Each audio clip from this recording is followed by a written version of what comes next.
Good morning, everyone. Welcome. This is Angela Coulter and Sarah Sieg Avignoni. bringing you this week's Living Ascension. So, change. Yeah, we got a lot of that going on. We got a lot of talk about that going on. We got a lot of talk. We got a lot of not talk about it going on because there's huge amounts of resistance in Right. the collective as well as individuals. But you know what we really wanted to hit on because we've talked about that too in the past. We've talked about resistance to change and all that kind of stuff. But like there's resistance to change, and then there's the hidden resistance to change, right? Right. Or good morning, Yasmin. So it's like, okay, I'll take this. And we've talked about this, like I'll do this and this and this, but not this. This is my precious, right? Right. Right. And what we really wanted to talk about is what happens when we, like, it's a habit of us. The ego strives for comfort, right? For familiarity. The ego wants safe, right? What it perceives as safe, right? Right. What we have allowed to believe is safe. Right. And once it hits something in that area, like in that general area, it says, okay, that's enough now. Now we've hit our goal. Now let's stop, and we'll protect ourselves in a bubble. Right. And I will protect this level of where I am. Yes. Almost to the point of irrationality in some cases I've run into. And huge denial. Oh. Yeah. Well, and it's not even they don't even see it as denial, because it's just, it doesn't even penetrate that bubble. Right. It's like, that's denial, right? Right. And it's so unconscious. It is, because, well, that goes back to shadow work, right? Which we talked about last week on Halloween. Right. And what we make unconscious are things like we're ashamed of or we're afraid of, right? Things that we don't want to, things that we want to deny is part of ourself, right? Right. And so, and we are constantly, like what we have embedded here in general is this innate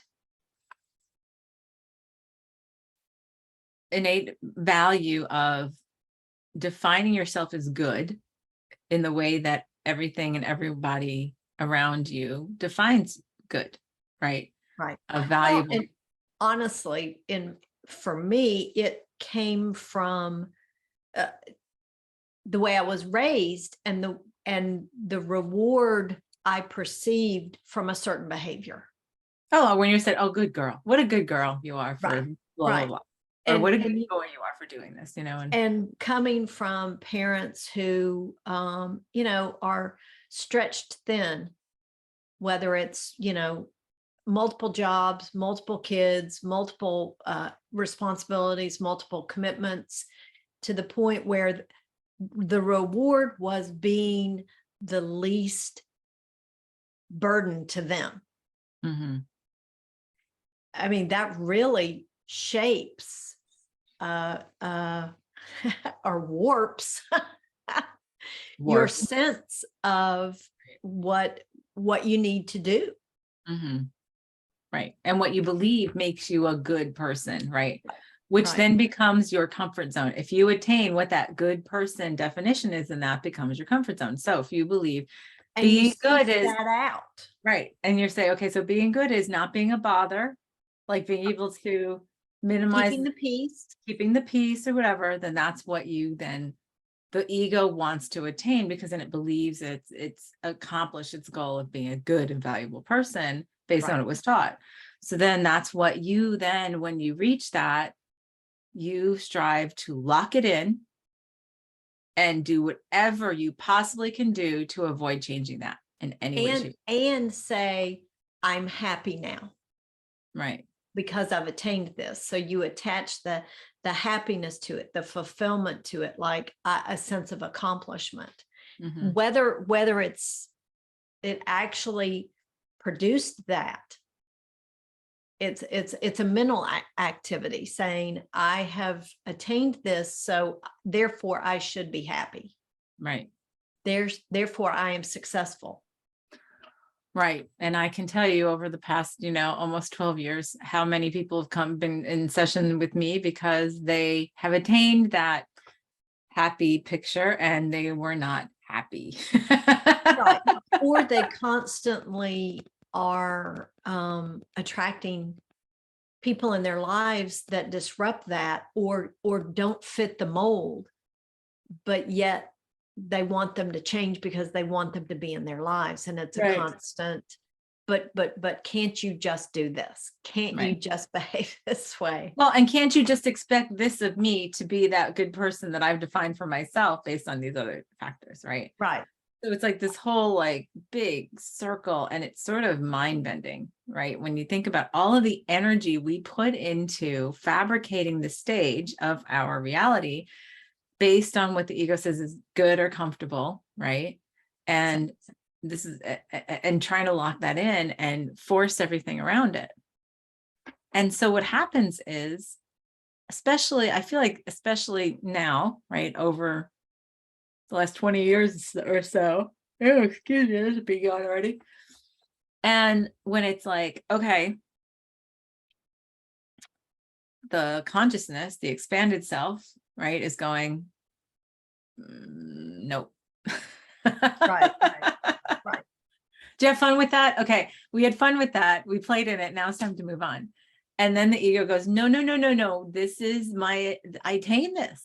I attain this. And the more effort and energy we put behind controlling it and staying in that place, the more change is demanded of us. Right. Right. So, because that's the one thing, when we were talking about this topic, is that the only constant in the universe is change. Right. And the more we rail against that, the more energy it takes, the more unhappiness we come up with, the more physical discomfort, the more right. We create anxiety. We create physical ailments, depression, especially chronic ailments like migraines and, all kinds of physical complaints, autoimmune disease. All that stuff comes from a long-term denial, right, of moving forward from something that doesn't serve you anymore. Right. And you know it, but the ego is more comfortable with it. It's like there's many cases of people who've been abused or in abusive relationships, right? And they say they're leaving and then they don't. They say they're leaving and they don't. They say they're leaving and they go back. It's because that's all they know, right? And what they know is safer, even in danger of being abused, than what they don't know, because that's... And they have a sense of mastery of that behavior. Right. And so I would rather participate in something that I'm familiar with and feel somewhat successful at than to venture into an unknown or venture into something that I might not feel as successful in. Right. Right. Because then I'd have to face really underneath it insecurity, feeling of unworthiness, and like all kinds of stuff like that, So, and then we put in all of these things that fight the change. And we put so much energy into, being in wrong relationships, being in wrong jobs, being in wrong living situations, being in, things that are telling us loud and clear, it's time to do something different. Right. And like things will break, things will continue to break, things won't flow. And then we're going, oh, well, like, why am I going through this bad spell? Why am I going through this bad luck? Well, really, no, it's because you're not seeing something that's trying to change, that your expanded consciousness is changing, and you're denying every single time. Right. Well, and you hear the question posed, why do bad things happen to good people? No bad things happen. Right, and exactly. There's no good people and there's no bad things. It's all just is, right? Right. Just like I saw a phrase and it really struck me is there's no such thing as suffering. It's all your perception. It's all your judgment of a certain situation. Judgment.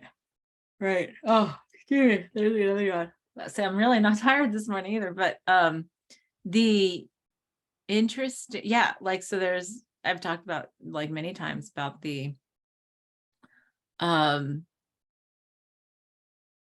oh my gosh, sociological studies that they've done, like in what we call third world countries, right? And like we in what we call first world countries. world. I don't know that I would call it that anymore, but anyway. Yeah, exactly. But just for the example, we look at industrialized societies, right? Post-industrial, whatever. So like we look at third world societies and we're like, oh, we pity them. Oh, they have nothing and da, da, da. But in these sociological studies that they've done, they've shown that the people that live in those kind of societies actually are happier with their life than people in our kind of society. They don't have as many sources of dissatisfaction. Right. And yet we spend so much time and energy like pitying them, because why? We have to tell everybody, well, look at how good we have it. We have it so good. Right. Because inside you don't believe you believe you do, because you're denying something, right? To create that good picture, that comfortable picture that the ego believes is what makes you attain, successful. Right. So this is important too, because we're going through this period where guidance is very specific to many who have been doing the same thing for a long period of time. And like, even in the spiritual domain and the consciousness domain of like, oh, I've been doing this for decades and da, da, da, da. And guidance then says, well, it's time to do this now. Right. And you start getting pinged, right? Start seeing, and how do you get pinged? Oh, well, you should take our Wonderland course on guidance, because that'll tell you how you're being pinged, because everything's a message, right? So got to get those plugs every week. Right. But if you're getting stuff that's coming up in consistency, right? So let's just do a little sideline here on guidance, right? If we're doing something and we're getting the same message a couple of times, right? It's something to heed a message to, even if it seems totally out of the ballpark, something that's totally different. Like if you start seeing a name or a place or a situation come up over and over, and it's like, okay, what is that telling me? And you're ignoring it because you're going, oh, no, I have my safe little comfortable zone right here. And I was guided to do this, so this is what I'm doing. I was guided to do this 20 years ago, and so I still have to do this today. Right. So nope. And literally it has to get bigger and bigger. And then you have to get debilitated. Like sometimes it happens. You have to get to, I remember meeting a woman early on when I was doing this, and at a little workshop I was at out in New Mexico. And she had been a math teacher. And she said, it was funny. She goes, I was the most left brain. I have been the most left brain person that you could possibly be in my lifetime. She's like, I was a math teacher. Everything was very logical and, structured and blah, blah, blah. She goes, and I started getting all kinds of understandings. And I was like, nope, because I'm a math teacher. I am logical. And this is not logical. So it does not fit in my comfort zone. Right. And it kept on pushing on her and pushing on her and pushing on her until she got into a car accident and couldn't work for a while. Like she couldn't be a teacher for a while. Like she was literally debilitated. And then she's like, and then with not like the structure of being the math teacher and the logical stuff that I was doing every day that kept me in that place, like when I was laid on my back, then all the other stuff just started flooding in until I finally broke down and was like, okay, well, I need to look at this. Well, that's what happens. I've talked about my friend Anne, who says that she comes on sometimes and she's like, oh, I'll always talk about this. And like, she had to go through a double knee replacement to start listening to her guidance that had been pinging at her for like 20 years, 30 years, something like that, to change direction. And so like, we build these things up until it gets to be a chronic illness that takes us down, something that takes us to a place where we can't do anything else. And we talk about this changing, like, that if we ignore messages in the guidance thing, they get bigger and bigger Right. and bigger and bigger until you cannot not see them. Well, we talk about that shift that happens when the discomfort of staying the same outweighs the discomfort of making the change. Right. And that's when you hit that tipping point. I was looking for the quote that I had found. It's not the impermanence that makes us suffer. What makes us suffer is wanting things to be permanent when they are not. Right. Right. Yes. And there's always this attachment to safety, right? The idea of safety, right? And that was the one that I pulled up. There's the quote from Helen Keller. I can pull that one up. I can pull that one up quick. Right. I was going to do that and I forgot. Yes. I mean, safety is such a relative term. And it's not, just like everything that we talk about in our Wonderland program, it's not what you think. It has nothing to do with anything external. Right. The safety comes from within. So the quote is, security is mostly a superstition. It does not exist in nature, nor do the children of men as a whole experience it. Avoiding danger is no safer in the long run than outright exposure. Life is either a daring adventure or nothing, which I love the end part. And I've had that on my voicemail forever. But the point of that is, it's like, it's all the energy you put into avoiding, like in fear, right? Of like, and that's the taking yourself out of presence, which we've been talking about for a year now, right? The taking yourself out of presence. We're in presence. There's nothing to fear because you're just here. You're just here. You're just now. Fear is about projecting or being afraid of something from the past. Yeah. Take it's not staying in this moment. Right. What can I do right now? And so and embracing and in enjoying and envisioning the perfection in right now, because that is the epitome of safe. Yes. Well, and we have put ourselves on such autopilot on what we've been taught, right? What we were brought up with, what our parents taught us, what our culture taught us, what our friends, taught us, what our school taught us, that, like things like belief systems, like people follow belief systems only because their parents and grandparents were part of it. And they really have no personal investment, or their personal investment is only to follow in the steps of their family because that's what they have to do. Right. And, or to honor them or to, right. Instead of honoring themselves for what they believe and where they are.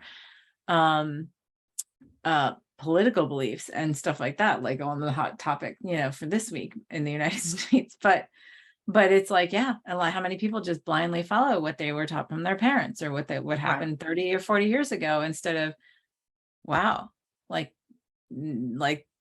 it's really interesting to see how people will completely talk about denial, put on blinders of denial, because it's like, well, that would cause me to have to change my stance or change my path or change my position or how I present myself or how I fit in. And therefore I'm not willing to do that because that would mean change. And we don't realize that's a change denial thing. Right. And it would lose, because it's part of my identity. It's what I was brought up with. It's what I was taught. And so you have all that stuff. And then you have your career and like the kind of house you live in and the kind of car you drive and the kind of job you have. It's all this stuff. And it's like, well, when you're getting pushed to change, it will come from the inside and it will get bigger and bigger, especially today. It will just continue to get bigger and bigger until you explode with it, literally.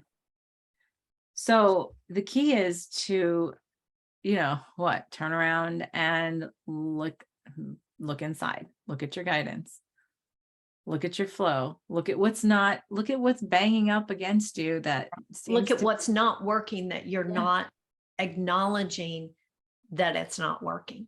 Right. You're I hate to use this term, but you're lying to yourself. You're fooling yourself that no, this is for me. This is for me. This is what I need to be doing. Yep. And look for those words. I should be doing this. I ought to be doing this. Those egoic words. Yep. Or I have to do this. Yep. I just have to do it. the more that we go, it's like, well, and we've been looking at that too. I mean, it's like, well, I've been looking at that myself, and it's like, well, okay, what could it look like today? What could I be doing today? What is there for me to do today? What is there for me to do now? And it might not seem to make sense Right. in the moment, because we usually have to put that logical box around it of, does it fit into what I define as acceptable in my reality, my comfort zone? Right. And if it doesn't, well, I mean, there are things, so I think back on things that even in a conscious state, when it came up in my reality, it was so out of my norm, right? That I had the massive throw up and temper tantrum and whatever.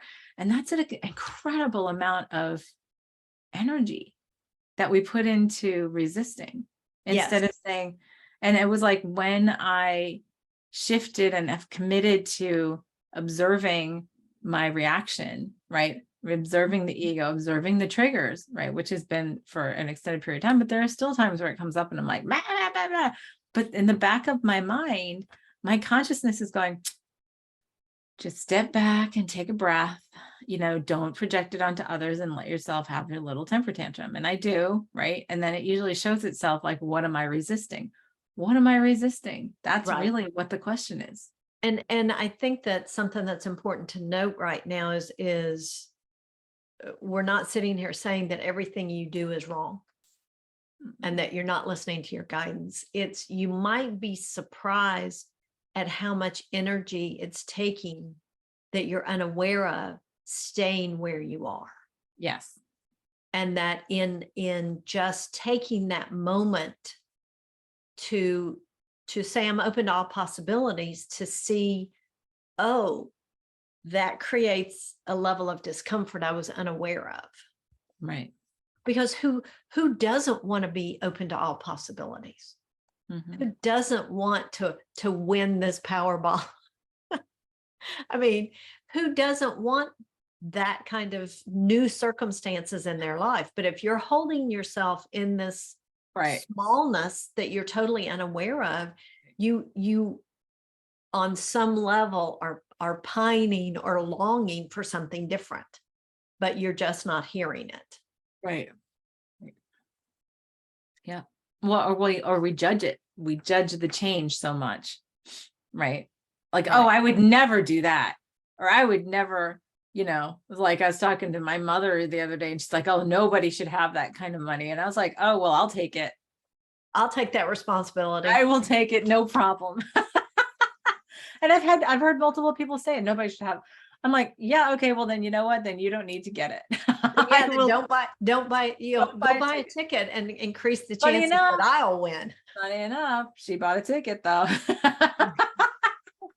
So she was willing to take that risk. Right. I was like, well, I've got tickets.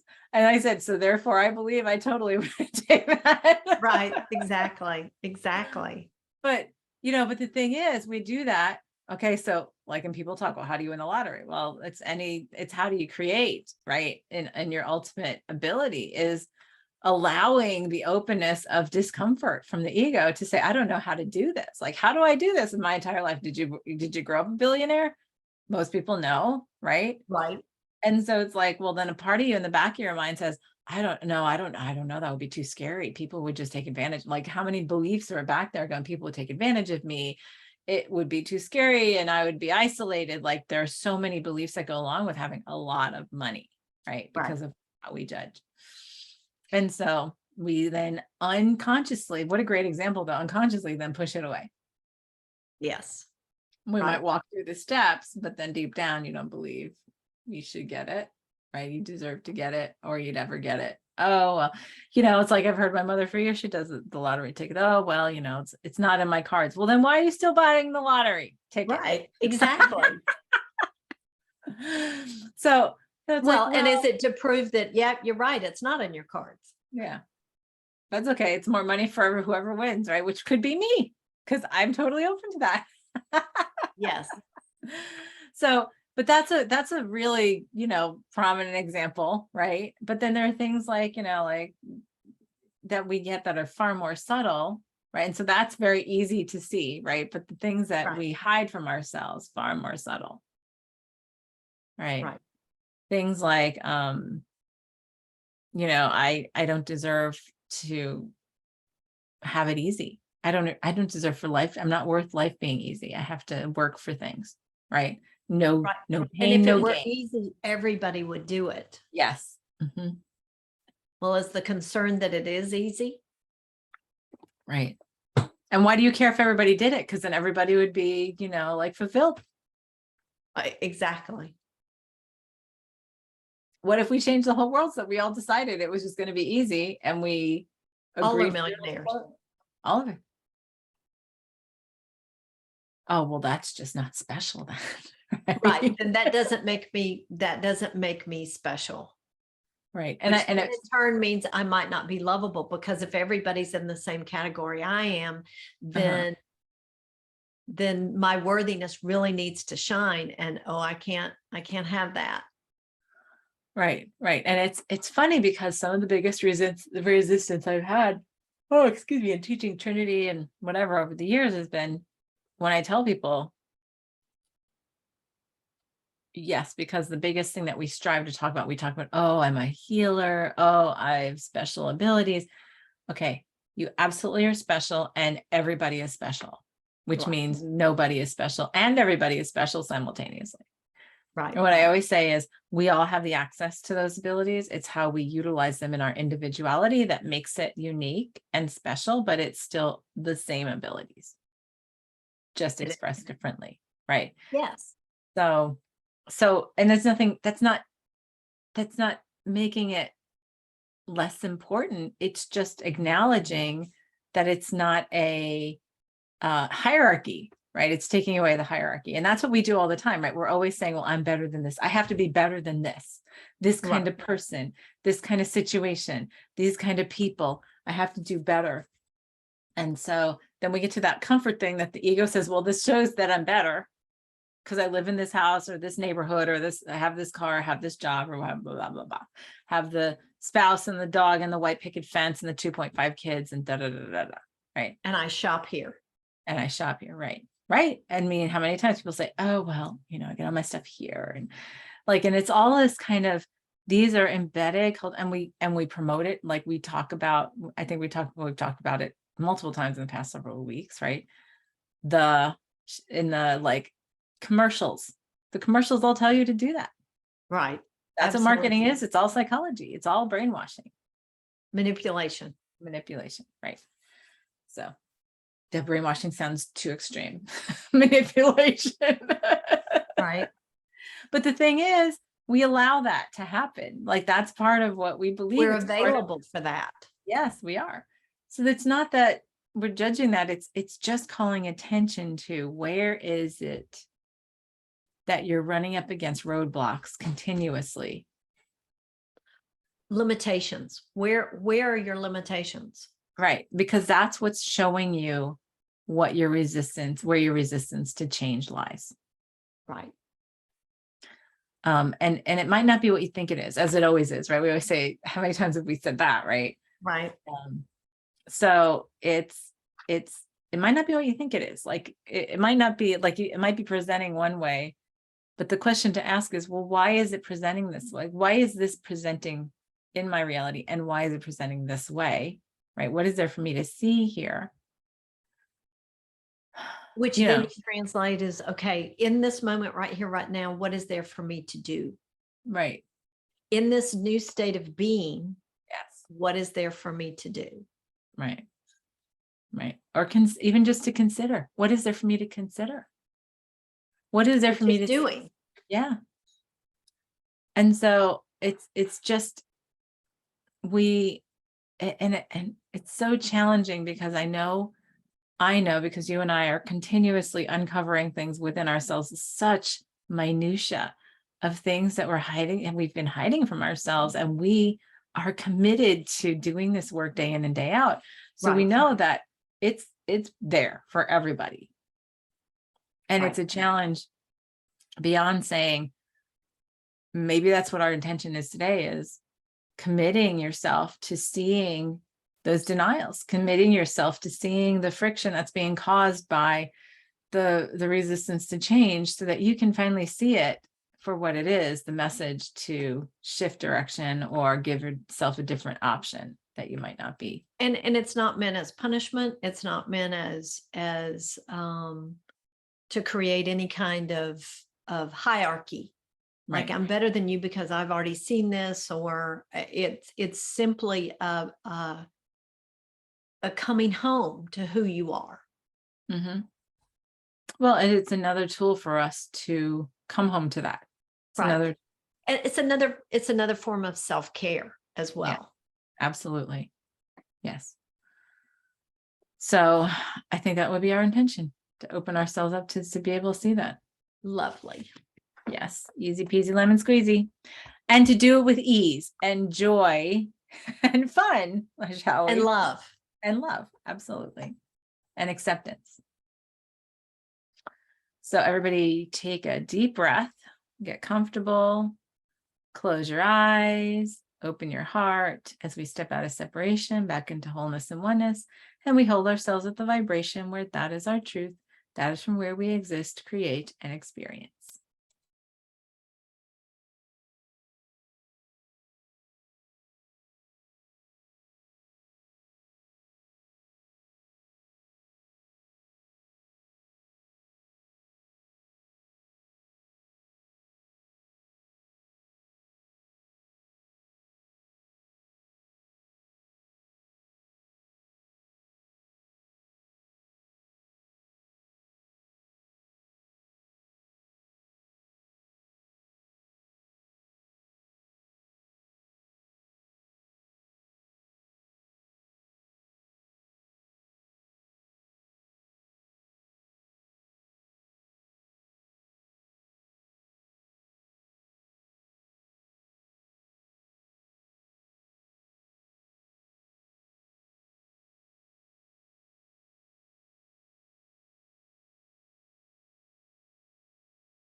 All right.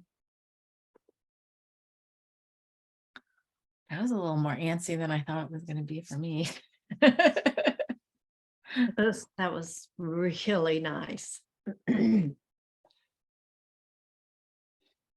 was well, I kept on seeing different things, and it was like individually, and then it was collectively, and it was like, oh, it's like turning your perspective, like just this much, this much, this is just this much. And I was like, almost, well, I don't want to say overwhelming, but there was just such a tremendous amount of things that we are blind to because of that comfort.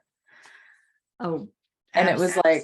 it was like, oh, let's just pull this peg out. And it was like everything started just falling away. And it was like, oh, well, that's easier. And then for a moment, there's a fear that sets in of, oh my, that's too much, right? And then it was like, no, that's just a belief, and then then I just sort of flowed with it. So that was nice. That was very different. That was very different for me. That was so expansive for me, such a inflow of nourishment, and just the stepping away from that self-judgment of, whether it's the judgment that I'm a good person because of this, or the judgment that I'm a bad person because of this. It's just both sides of that coin. Right. And the relief from that, and the let's say it felt like rain on the parched riverbed, just soaking it up, and very soothing. That was very, and just, every little raindrop was an aha moment that just kept, begging for more. I kept begging for more. Right. Nice. That was very nice. We'd love to hear what you all saw, felt, heard. Please comment, experienced. Yes, and share. Oh my goodness. I need to go back in meditation today. Right. Yeah. I'd like to go back to where I was. Yes, please share your experience, and then share this with others, forward on to others and repost, follow us, because, we're out here to help. Right. As much of the collective and as individuals as possible. So, and if you have interest in any of our courses that we talk about, we have an entire series called the Wonderland series, and it's on Wonderland, ONE, Derland. So it's not WION. So Wonderland .site. And you can take any of the courses. They're available 24/7 online. So it'd be great to see you out there. And I think that's it for this week. Yep. We'll see everybody next week. See everyone next week. So thank you for joining us. We will see you next time. This is Angela Coulter and Sarah Sieg Avagnoni signing off with this week's Living Ascension. Have a great one, everyone.